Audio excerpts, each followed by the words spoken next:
सो hi everyone.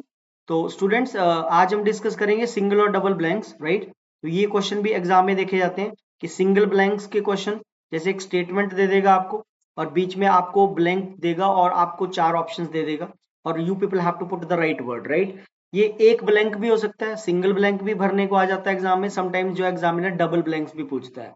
तो कैसे आप इस क्वेश्चन को कैसे अप्रोच करते हैं, सिंगल ब्लैंक्स को कैसे अप्रोच किया जाता है, डबल ब्लैंक्स को कैसे अप्रोच करना होता है, तो वो सारा हम पहले इसके how to approach this particular question वो देखेंगे, इसके टिप्स क्या हैं और फिर कुछ क्वेश्चंस भी सॉल्व करके देखेंगे, राइट। मेनली तो सिंगल और डबल ब्लैंक्स को करने के लिए आपको एक ही चीज का नॉलेज होना चाहिए, that is your contextual vocab, right. Contextual vocab क्या होता है, कॉन्टेक्स्ट क्या होता है, आप जानते होंगे, संदर्भ, राइट। कि जैसे कॉन्टेक्सचुअल वोकैबुलरी का नॉलेज होना चाहिए कि कौन से वर्ड को किस संदर्भ में यूज किया जाता है। Through this particular question examiner आपका एक ही नॉलेज चेक करना चाहता है, वेदर ही और she has the right knowledge of putting the right word at the right place और नॉट। क्या आपको सही जगह पे सही वर्ड लगाना आता है, तो ये चेक करना चाहता है। क्लोज टेस्ट जो क्वेश्चन होता है उसमें एक पैसेज में हमने ब्लैंक्स भरने होते हैं, 5 ब्लैंक्स का क्वेश्चन आता है एग्जाम में, राइट। और यहाँ पे सिंगल या डबल ब्लैंक्स में हमने वर्ड को पुट करना होता है। जैसे आपको पता होगा, जैसे लुक का मतलब भी बेटा देखना होता है ना। सी का मतलब भी देखना होता है और वॉच वर्ड का मीनिंग भी देखना होता है। अब वॉच एक डिवाइस भी होती है, कुछ ऐसे वर्ड्स भी होते हैं जो एज ए नाउन भी एक्ट करता है, एज ए वर्ब भी एक्ट करता है। Watch as a device noun होता है क्योंकि वो चीज है, लेकिन वॉच देखना भी होता है, तो वहां पे इसका मतलब ये वर्ब का काम करता है। तो वॉच का पार्ट ऑफ स्पीच दो होते हैं, नाउन भी, नाउन की तरह भी एक्ट करता है वॉच वर्ड, और आपका एज ए वर्ब भी करता है। तो लुक का मतलब भी देखना है, लुक का मतलब ऐसे तो दिखना होता है, टू अपीयर होता है, टू सीम होता है, लेकिन लुक एट देखना होता है। तो सी का मतलब भी देखना होता है, वॉच का मतलब भी देखना होता है। तो लेकिन क्या इनके कॉन्टेक्स्ट डिफरेंट नहीं है? जैसे मैं बोलूंगा the children are looking at the board, तो फिर बच्चे बोर्ड की तरफ देख रहे हैं, राइट। सी का मतलब ये होता है जो हम नॉर्मल देखते हैं, जो हम देखते हैं वहां पे हम सी वर्ब का यूज करते हैं। और टेलीविजन देखने के लिए हम कभी भी सी और लुक वर्ब का यूज नहीं करते, हम बोलते हैं watching television, she is watching television. तो थोड़ा थोड़ा इनकी कॉन्टेक्स्ट में, संदर्भ में डिफरेंस है। तो यही नॉलेज यहाँ पे चेक करता है। तो देखते हैं सिंगल डबल ब्लैंक को कैसे हिट करते हैं, tips to solve fill ups, right. तो सबसे पहला जो पॉइंट है बेटा, सबसे पहले आपको स्टेटमेंट को पूरा कंप्लीटली रीड करना होता है। You have to read the whole sentence over first of all. वाक्य को आपको पढ़ना होता है, उसके बाद आपको सेंटेंस को समझना होता है, उसकी टोन को समझना होता है। Understand the tone of the sentence, right. कि जो टोन है वाक्य की, वो किस तरह की टोन जा रही है। अब ये जो टोन्स होती है तीन तरह की। पॉइंट नंबर थर्ड, बोला 3 types of tones are there. Tones are of 3 types. या तो वाक्य स्टूडेंट्स पॉजिटिव टोन में चल रहा होगा, या तो आपका सेंटेंस नेगेटिव टोन में गोइंग ऑन होगा, या तो फिर सेंटेंस की टोन आपकी न्यूट्रल होगी। Neutral means neither positive not negative. In general अगर बात करें तो ये तीन ही टोन्स होती हैं। फिर वो अलग बात होती है कि जब हम रीडिंग कॉम्प्रिहेंशन सॉल्व करते हैं तो वहां पे ऑथर की टोन्स तो दुनिया भर की हैं। वो तो फिर 400 टू 500 टोन्स होती हैं कि ऑथर की टोन क्या है। टोन्स मीन सेंटिमेंट्स क्या है। ऑथर जब पैसेज को लिख रहा है तो क्या वो सैड है, क्या वो हैप्पी है, क्या वो रिस्पेक्ट रेवरेंट टोन है, इरेवरेंट टोन है, नॉस्टैल्जिक टोन है, ठीक है, पेसिमिस्टिक टोन है, ऑप्टिमिस्टिक टोन है। वो तो फिर बहुत सारी होती हैं अगर हम कॉम्प्रिहेंशन की बात करें। लेकिन इन जनरल अगर हम बात करें तो वाक्य या तो पॉजिटिव वे में गोइंग ऑन होता है, या तो सेंटेंस नेगेटिव वे में गोइंग ऑन होता है, या तो स्टेटमेंट की टोन फिर आपकी सेंटेंस की न्यूट्रल होती है। जैसे देखो मैं बोलता हूं Mahatma Gandhi was a famous leader, तो टोन का पता कहां से लगता है? टोन का पता बेटा वोकैब से ही कैच होता है, ठीक है। कोई एक ऐसा वर्ड जैसे वाक्य में गुड आ गया तो आप बोलोगे सर ये टोन तो पॉजिटिव है। अगर सेंटेंस में बैड आ गया तो टोन नेगेटिव है, राइट। मैंने बोला Mahatma Gandhi was a renowned leader, was a famous leader, तो आपसे इस सेंटेंस की टोन पूछी जाए तो क्या बोलोगे आप, क्या टोन होगी बेटा इसकी? पॉजिटिव। लेकिन मैं बोलता हूं Mahatma Gandhi was a over hated leader, मतलब लोग उनसे बहुत नफरत करते थे, तो फिर टोन क्या होगी बेटा? नेगेटिव हो जाएगी। लेकिन अगर मैं ऐसे बोलता हूं Mahatma Gandhi was born and brought up in Gujarat, तो ना तो ये पॉजिटिव रहा ना ही ये नेगेटिव रहा। तो इन जनरल तो ये टोन सी होती है। अब जब आपने टोन रिकॉग्नाइज कर ली, अगर आपने सेंटेंस पढ़ा, आपने उसको समझा और आपने देखा कि ये स्टेटमेंट टोन मतलब पॉजिटिव में चल रही है, राइट। तो उसके बाद फिर अगला जो पॉइंट बनता है फिलअप्स के उसमें क्वेश्चन में, वो बनता है बेटा एलिमिनेशन। आप जो है एलिमिनेशन मेथड अप्लाई करते हो, एलिमिनेट करते हो ऑप्शंस को। अगर एलिमिनेशन कैसे होगा? टोन के थ्रू। देखो कैसे होगा, अगर आपकी स्टेटमेंट चल रही होगी पॉजिटिव, अगर वाक्य पॉजिटिव है तो कौन सी ऑप्शन एलिमिनेट हो जाएंगे, नेगेटिव ऑप्शंस को ड्रॉप कर देना है। सिमिलरली अगर आपका वाक्य चल रहा होगा नेगेटिव टोन में, अगर वाक्य नेगेटिव टोन का चल रहा होगा तो कौन सी ऑप्शन ड्रॉप हो जाएंगी बेटा, पॉजिटिव ऑप्शंस कट जाएंगी, है ना, क्योंकि नेगेटिव के साथ आप नेगेटिव ही आंसर उठाओगे और पॉजिटिव टोन के साथ आप पॉजिटिव ही आंसर उठाओगे, नेगेटिव वर्ड नहीं उठाओगे, ये रूल होता है। पॉजिटिव वाक्य चल रहा है, आप नेगेटिव वर्ड उठा दोगे, गलत हो जाएगा। तो पॉजिटिव के साथ पॉजिटिव वर्ड उठाना होता है वोकैबुलरी का, और नेगेटिव टोन के साथ हमें नेगेटिव ही वर्ड को पिक करना होता है ऑप्शंस में से। एक और भी मेथड होता है, एक तो मेथड होता है कि टोन्स के थ्रू आपने एलिमिनेशन कर दिया ऑप्शंस को, एक ग्रामर के थ्रू भी होता है ना। ग्रामर तो एक आपको एज देगा, हमेशा ही फायदा करेगा अगर आप ग्रामेटिकली साउंड होंगे। तो कहीं ना कहीं कुछ ऐसी ऑप्शंस भी आती हैं जो ग्रामेटिकल बेस्ड होती हैं, वो हम क्वेश्चंस में अभी देखेंगे। तो ये 6 to 7 पॉइंट्स हैं बेसिकली। सो मेनली यहाँ पे vocabulary plays an important role over here, ठीक है। If you want to hit these particular questions, अगर आप इन क्वेश्चंस को अप्रोच करना चाहते हो तो आपकी वोकैब का नॉलेज बहुत अच्छा होना चाहिए, कॉन्टेक्चुअल वोकैबुलरी आपको पता होनी चाहिए, ठीक है। मॉब भी भीड़ होता है, क्राउड भी भीड़ होता है, कॉन्ग्रीगेशन भी भीड़ होता है, लेकिन इनके मीनिंग्स में डिफरेंस है, इनके कॉन्टेक्स्ट अलग होते हैं। मॉब आप जानते होंगे गुस्से वाली भीड़ होती है, क्राउड इन जनरल होता है कि मार्केट में बहुत क्राउड है, दिवाली आ जाती है तो मार्केट्स क्राउडेड हो जाती हैं, वहां पे हम कभी मॉब नहीं यूज करते। क्राउड इन जनरल होता है जब लोग इंजॉय करते हैं। और कॉन्ग्रीगेशन में ग्रेग रूट आई है, ये मैंने आपको रूट वर्ड्स की क्लास भी दी थी जिसमें मैंने बताया था ग्रेग रूट भी ग्रुप को बताती है। और कॉन्ग्रीगेशन होता है बेटा धार्मिक सभा, जैसे मंदिर में भीड़ लगी है, मस्जिद में भीड़ लगी है, तो वहां पे आप कॉन्ग्रीगेशन का यूज करोगे, राइट। तो ये कुछ पॉइंट्स थे। अब हम क्वेश्चंस के ऊपर आ जाते हैं। जैसे पहला सवाल है, बड़ा इंपॉर्टेंट क्वेश्चन है और ये पेपर में एक बार पूछा जा गया है, ठीक है। तो सवाल नंबर 1 आपके स्क्रीन पे रहा, ये बोला he is too dash to be deceived easily, right. अब यहाँ पे ऑप्शंस 5 है हमारे पास। स्ट्रॉन्ग आएगा, वो इतना स्ट्रॉन्ग है उसको धोखा नहीं दिया जा सकता। क्या स्ट्रॉन्ग का लिंक बेटा यहाँ पे, डिसीव्ड का मतलब होता है चीटिंग करना, डिसीव्ड वर्ड का मतलब होता है बेटा चीटिंग, धोखा। इस वर्ड का मतलब चीट करना होता है, ठीक है। तो ये जो TOO लग रहा है, ये वर्ड है, ये बेसिकली एक एडवर्ब है और इस एडवर्ब का कॉन्टेक्स्ट होता है नेगेटिव, राइट। और इसका पेयर देखो यहाँ पे, वैसे अकेला ही एडवर्ब है बट यहाँ पे इसको एज ए कंजंक्शन यूज कर रहा है। जैसे हम ईदर के साथ और लगाते हैं, वैसे इस टू का पेयर क्या होता है, टू होता है, राइट। तो बोले वो इतना इतना स्ट्रांग है कि उसको धोखा नहीं दिया जा सकता, इतना वो दयालु है कि उसको धोखा नहीं दिया जा सकता।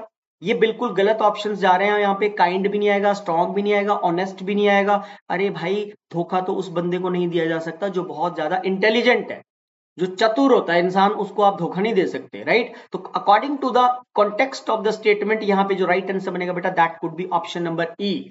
वो बंदा इतना इंटेलिजेंट है, इतना वो चतुर है, इतना वो क्लेवर है, इंटेलिजेंट मतलब क्लेवर भी बोल सकते हो आप, कि उसको आप जो है धोखा नहीं दे सकते आसानी से। तो यहाँ पे राइट आंसर ई बनेगा, क्वेश्चन आया हुआ एग्जाम में। सेकंड सवाल, very very important, the soldiers were instructed to dash restraint and handle the situation peacefully, right. Restraint का मतलब होता है बेटा कंट्रोल करना। अब जानबूझ के देखो यहाँ पे कंट्रोल ऑप्शन दे रहा है, जो बच्चा यहाँ पे बी करेगा या जो यहाँ पे बच्चा सी करेगा, उसको तो एकदम से चुटकी में पकड़ लेगा एग्जामिनर कि इस बच्चे को वोकैबुलरी का लैक है, इसको ये नहीं पता कि जो ब्लैंक के बाद जो वर्ड यहाँ पे लग रहा है रिस्ट्रेंट, इसका मतलब ही कंट्रोल और प्रिवेंट होता है। तो ये भी एक ट्रिक होता है क्लोज टेस्ट के अंदर, और सिंगल और डबल फिलर्स के अंदर एक ट्रिक होता है, एग्जामिनर इस ट्रिक को फॉलो करता है, ठीक है। ब्लैंक दे देगा, या तो कोई वर्ड यहाँ पे पहले ऐसा यूज करेगा या तो एंड में कोई ऐसा वर्ड यूज करेगा, उठा के उसी वर्ड के सिमिलर वर्ड ऑप्शन में दे देगा। जैसे प्रिवेंट, रिस्ट्रेंट का मतलब क्या होता है, कंट्रोल करना, स्टॉप करना, प्रिवेंट करना, किसी चीज को रोकना होता है रिस्ट्रेंट। अब जो बच्चा यहाँ बी और सी लगाएगा ना, उसको एकदम कैच कर लेगा कि रिस्ट्रेंट का मीनिंग ही होता है, तो इस बच्चे की वोकैबुलरी पुअर है। तो ये दो ऑप्शन तो एलिमिनेट हो जाएंगे, राइट। तो डी और ई भी एलिमिनेट हो जाएगा बेटा। इसका राइट आंसर बनेगा, बड़ा अच्छा सवाल है, पेपर में पूछा गया क्वेश्चन है ये, exercise would be the right answer over here.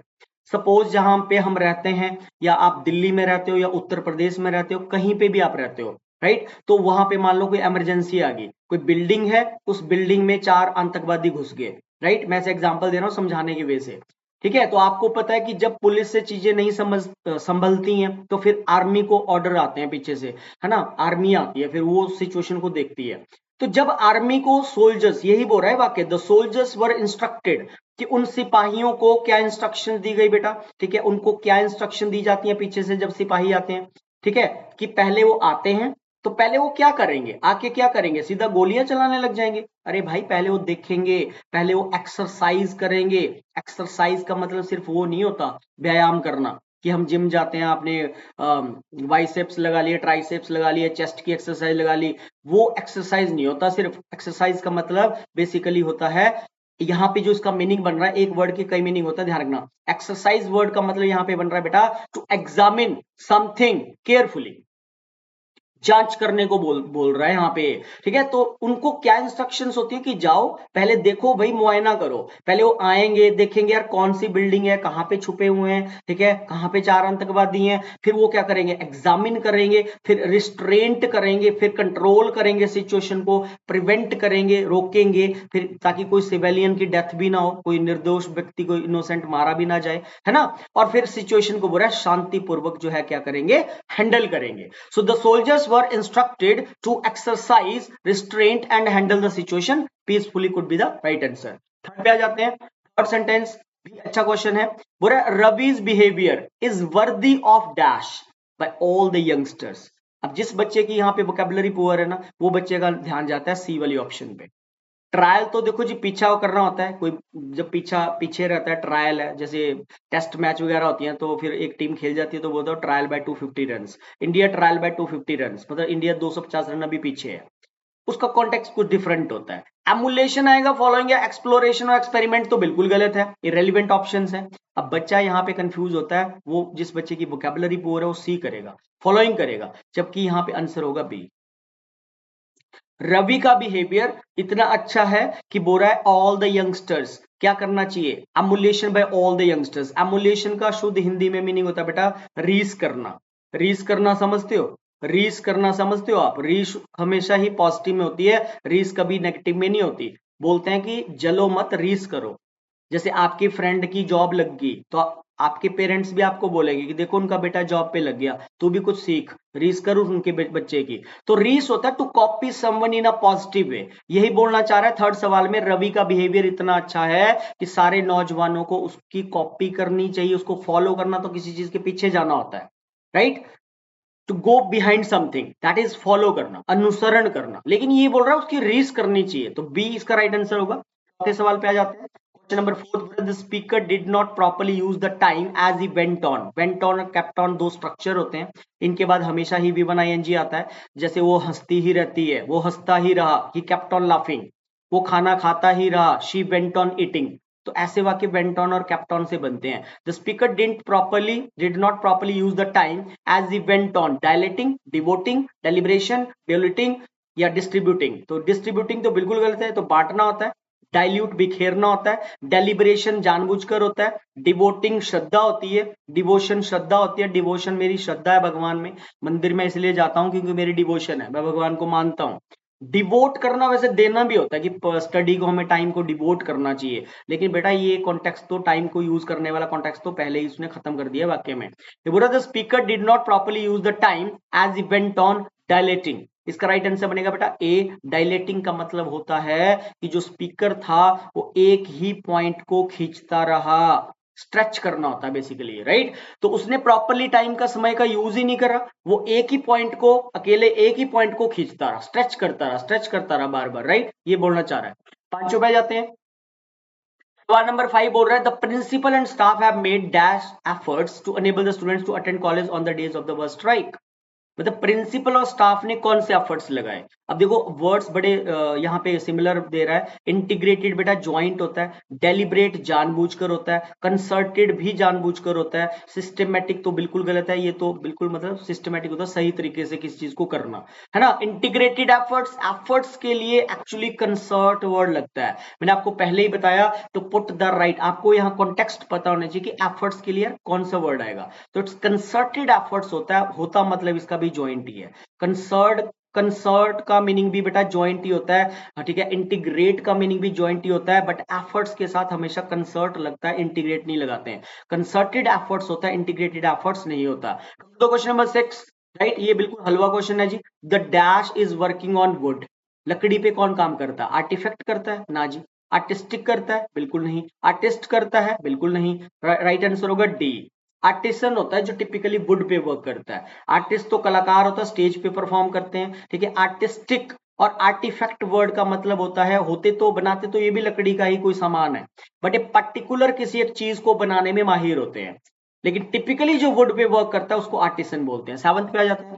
If an indelible ink, indelible mean word का मतलब होता है परमानेंट इंक। अगर आप परमानेंट मार्कर यूज करोगे तो बोला this will not be dash, क्या ऑब्जर्व्ड, ऑब्जर्व्ड आएगा, बिल्कुल गलत है। ऑब्लिगेटेड आएगा, बिल्कुल गलत है। ऑब्लिगेट तो किसी को फोर्स करना होता है। अरे भाई वो बोल रहा है कि अगर आप परमानेंट इंक यूज करोगे तो उसको मिटाना मुश्किल हो जाता है। तो obliterator could be, obliterated could be the right answer which can't be removed easily, इसका मतलब होता है राइट। और ऑबिएट का मतलब होता है टू रिमूव अ डिफिकल्टी, किसी समस्या को समाधान करना। तो यहाँ तो इंक की बात कर रहा है, इसके लिए आंसर आएगा बेटा सी, ऑब्लिटरेटेड। आ जाइए राइट। क्या करता है वो बंदा, क्या करता है, ही dash that he could speak languages, वो चैलेंज करता है कि बहुत सारी भाषाएं बोल सकता है वो। बोस्ट करता हो, बोस्ट का मतलब आपको पता होगा, नहीं पता तो मैं बता देता हूँ। बोस्ट होता है, कई लोग होते हैं जो बहुत ऊंची ऊंची फेंकते हैं, इसको बोलते हैं he is a booster, means he is a booster मतलब शेखी झाड़ना, अपनी ही सुनाना, मैं ऐसा हूं, मैं वैसा हूं, ठीक है। तो बोस्टर उस बंदे को बोलते हैं राइट। तो इसका right answer, he boasted that he could speak languages, right. Many languages भी बोल सकते हो कि वो शेखी मारता है कि बहुत सारी भाषाएं आती है उसको। सबमिटेड सजेस्टेड बिल्कुल गलत है। 9th पे जाते हैं। छोटा सा कॉन्सेप्ट है, the boy you met yesterday is in class dash. अगर ये ब्लैंक के पहले क्लास हो, जैसे क्लास यहां पहले लगा रहा है, तो आप लगाओगे यहां पे इज इन क्लास 9, तो आएगा बेटा क्लास 9। मतलब इस क्वेश्चन का, सवाल का राइट आंसर तो सी है। लेकिन यही क्लास वर्ड, अगर यही क्लास वर्ड आपका जो है यहां पे आ जाए, एंड में दिया हो क्लास, ठीक है, तो 9th होता है। तो 9th होता है, 9th क्लास होता है, 9th क्लास होता है, लेकिन क्लास 9 होता है। क्लास पहले होगा तो आपको 9 लिखना है, क्लास बाद में होगा तो 9th लिखते हैं पहले। तो 9th क्लास, क्लास 9, छोटा सा कॉन्सेप्ट है, ध्यान रखना। जाते हैं। द मीटिंग वॉज प्रिसाइडेड, अब प्रिसाइडेड के साथ फिक्स्ड प्रपोजिशन लगानी पड़ेगी आपको। जैसे अकॉर्डिंग टू होता है, अक्यूज्ड ऑफ होता है, चार्ज्ड विद होता है, सेटिस्फाई विद होता है। ये फिक्स्ड प्रपोजिशन का कॉन्सेप्ट है। तो प्रिसाइडेड के साथ लगती है फिक्स्ड प्रपोजिशन बेटा ओवर, इसके साथ आएगा D answer, it should be presided over. 11वां पे आ जाते हैं। The mountain pressure was so overwhelming that he ultimately dash to her wish, agreed in, caved in, बिल्कुल गलत है बेटा। एग्रीड इन तो कभी होता ही नहीं है। अब जिसके प्रपोजिशन अच्छे हो तो वैसे एलिमिनेट कर देगा। ज्ञान, सिर्फ नॉलेज ही एक माध्यम है जिसके थ्रू आप ऑप्शंस को एलिमिनेट करोगे। ये कौन बनेगा करोड़पति तो है नहीं कि भाई इसमें 50-50 वाली आपको लाइफ लाइन मिलेगी, दो ऑप्शंस कट जाएंगी। यहाँ पे आपका ज्ञान ही है, आपकी बुद्धि है जो यहाँ पे एलिमिनेशन करेगी। जिस बच्चे को पता है यार अग्रीड इन नहीं होता, ए ऑप्शन तो लगाने का तुक ही नहीं बनता। इल्डेड इन कभी नहीं होता बेटा, इल्डेड टू होता है। ये दो तो मैंने डायरेक्ट काट दी क्योंकि मुझे प्रेपोजिशन का नॉलेज है। तो इसमें राइट फ्रेजल वर्ब क्या भरेंगे, अब गिव इन आएगा। एक्चुअली पता क्या बोल रहा है, ये बोल रहा है कि the mounting pressure was so overwhelming. जैसे आपकी फ्रेंड आपके पास आई और आपको बोला, ठीक है, राधा जो है रीटा के पास आई और रीटा को बोला कि यार चलो वहां पे चलते हैं हम घूमने, लेकिन रीटा का मन नहीं है, वो बोलती नहीं मुझे नहीं जाना। तो राधा ने उसको इतना कन्विंस कर दिया, इतना ओवरवेलमिंग होता है इमोशनल कर देना, किसी को भावुक कर देना। तो राधा ने उसको, रीता को इतना जो है इमोशनल कर दिया, ओवरवेलमिंग कर दिया कि अल्टीमेटली एंड में उसने उसकी डिजायर को उसने बोला चलो ठीक है चलती हूँ। समझ आ रही है आपको बात। तो बेटा गेव इन का मतलब होता है, गेव इन एक फ्रेजल वर्ब होती है जिसका मीनिंग होता है सरेंडर कर देना। इसका मीनिंग सरेंडर भी होता है, लेकिन यहां पे इसका मीनिंग सरेंडर नहीं बन रहा है। यहां पे इसका मतलब बन रहा है कि that he ultimately gave in to her wish. भाई माउंटिंग प्रेशर, प्रेशर इतना ज्यादा इमोशनल कर दिया उसने अपने दोस्त को कि वो अंत में जाके जो है मान गया कि चलो ठीक है यार, फाइनली अग्री कर जाना होता है इसका मतलब, फाइनली मान गया हो कि ठीक है चलो मैं चल पड़ता हूँ, राइट। तो गेव इन का मतलब दो होते हैं, फाइनली अग्री कर जाना भी होता है, और इसका सेकंड मीनिंग बेसिकली सरेंडर के कॉन्टेक्स्ट में होती है। 12वें पे आ जाते हैं। बड़ा अच्छा सवाल है, बहुत प्यारा सा क्वेश्चन है। बोले the ties that bind a family together are dash that they can hardly withstand any strain. Strain होता है बेटा कोई भी बल, ठीक है। टाइज होता है गांठ, मतलब जो गांठ जो है एक परिवार को साथ में लेके चलती है, ठीक है। वो गांठ क्या होती है, क्या वो गांठ बहुत टफ होती है, हार्ड होती है? टेनेसियस आएगा, ट्विस्टेड आएगा, टेन्यूस आएगा, टेंटेटिव आएगा। तो ट्विस्टेड तो नहीं आएगा, भाई जिगजैग वाली गांठ थोड़ी होती हो, टेंटेटिव तो नहीं आएगा बेटा। अब दो वर्ड बचे मेरे पास, टेनेसियस। जो रिश्तों को लेके चलती है ना जो गांठ, वो गांठ हमेशा बहुत नाजुक गांठ होती है। छोटी छोटी मिसअंडरस्टैंडिंग से क्या होता है, बड़े बड़े रिलेशन टूट जाते हैं। ठीक है, मिसअंडरस्टैंडिंग्स, गलत फहमियां हो जाती है ना, तो दरारें पड़ जाती हैं रिश्तों में। फैमिली को लेके चलना भी मिसअंडरस्टैंडिंग्स, DINGS। ठीक है, तो मिसअंडरस्टैंडिंग्स हो जाती हैं तो बड़े बड़े कई सालों के रिलेशंस तबाह हो जाते हैं, बर्बाद हो जाते हैं। ठीक है, बड़े बड़े परिवार बिखर जाते हैं, भाइयों में दरारें पड़ जाती हैं। तो बेटा वो गांठ जो होती है ना बहुत नाजुक होती है। टेनेसियस का मतलब तो टफ होता है, कटेगा। आंसर है सी, टेन्यूस। और ये दोनों ऑपोजिट है आपस में, ध्यान रखना। टेनेसियस होता है टफ, टफ नहीं होती वो गांठ। आगे बोल रहा है, सेंटेंस में भी कॉन्टेक्स्ट दे रहा है कि वो जो गांठ होती है वो बहुत ही नाजुक होती है और कोई भी बल, कोई दबाव नहीं झेल पाती है। स्ट्रेन, स्ट्रेन मतलब ऐसे तो अब मोच आने को बोलते हैं स्ट्रेन। स्ट्रेन मतलब मेरे पाँव में मोच आ गई तो उसको स्ट्रेन बोलते हैं। लेकिन यहाँ पे इसका कॉन्टेक्स्ट, स्ट्रेन वर्ड हमें यहाँ पे मीनिंग दे रहा है बेसिकली कि वो कोई भी दबाव नहीं झेल पाती। तो फैमिली को लेके चलना इकट्ठे, वो भी एक बहुत बड़ा चैलेंज है लाइफ में। ठीक है, कि सबको एक साथ इकट्ठे लेके चलना, नहीं तो बड़े बड़े रिलेशंस बर्बाद हो जाते हैं। तो इसका आंसर सी होगा। दोनों पे आ जाते हैं। Succeeded in getting possession, fixed preposition लगानी पड़ेगी। पोजेशन के साथ लगता है बेटा ऑफ, पोजेशन ऑफ होता है, बाकी इसमें कुछ नहीं है। दो में आ जाओ।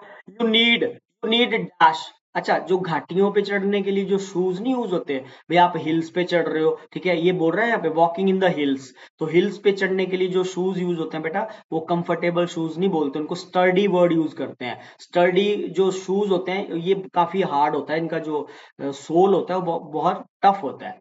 तो so you need study shoes for walking in the hills. Hills पे चढ़ने, जैसे आपको पता है फुटबॉल खेलने के लिए लोग क्या बोलते हैं उन शूज को, स्टड बोलते हैं उनको ना, स्टड बोलते हैं, राइट। तो वैसे ही स्टडी शूज यूज करते हैं हिल्स पे चढ़ने के लिए।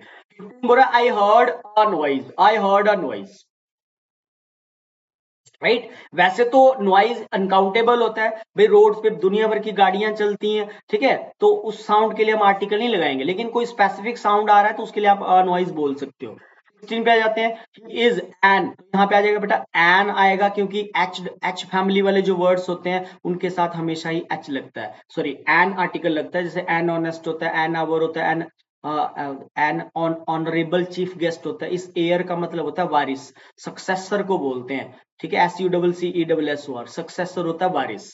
तो he is an heir to the throne. This is just the thing I wanted, specific चीज का कॉन्टेक्स्ट दे रहा है। ठीक है, स्पेसिफिक बात कर रहा है, स्पेसिफिक के लिए हम हमेशा ही आर्टिकल द लगाते हैं। यही वो चीज है जो जिसको मैं चाहता था।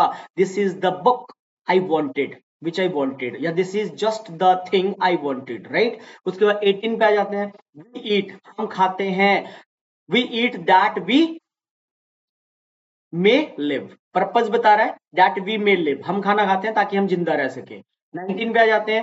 There is dash hope of his recovery. तो बेटा ग्रामर वाले वो चल रहे हैं फिलअप्स बेसिकली, तो इसमें आ जाएगा आपका there is little hope of his recovery. Negative context में आएगा कि उसके रिकवर होने के चांस न के बराबर हैं।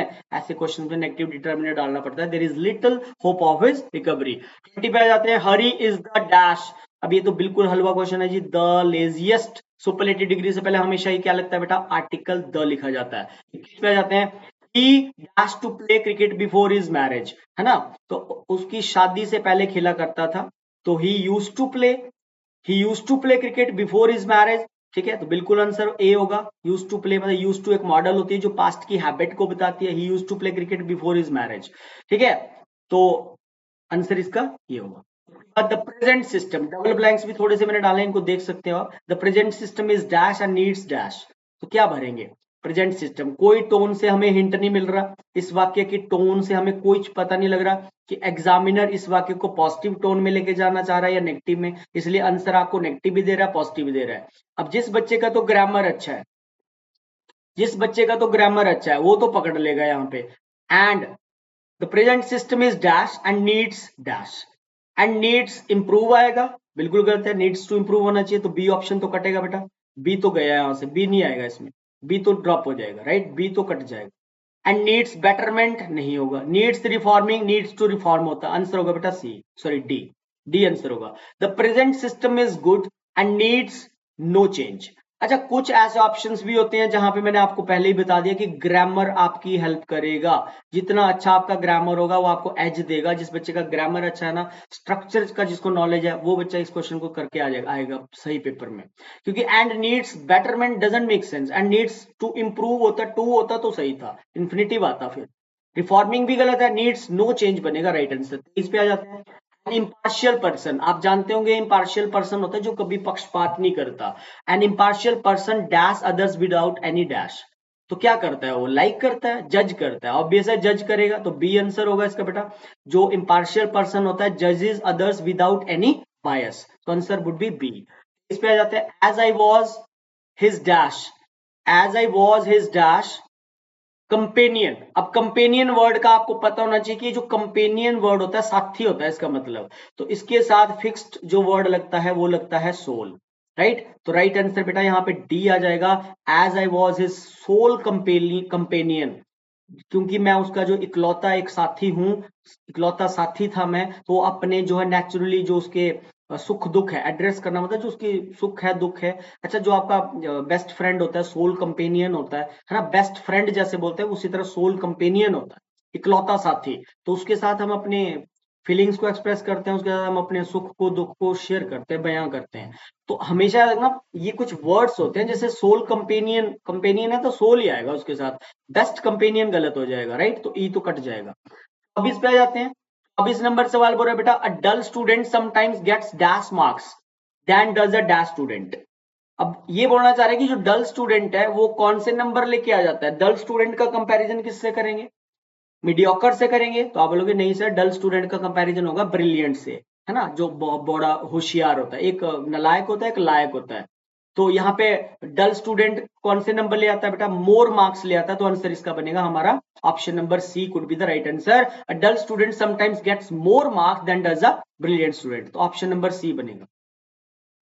इस क्वेश्चन का राइट आंसर आप लिख दें, C could be the right answer over here, right. More और ब्रिलियंट आएगा क्योंकि डल का कंपैरिजन किया जाएगा ब्रिलियंट के साथ। लास्ट एंड फाइनल क्वेश्चन पे जाते हैं। इस नंबर पर the disputes between India and Pakistan are of a more serious nature than dash between India and its other neighbours.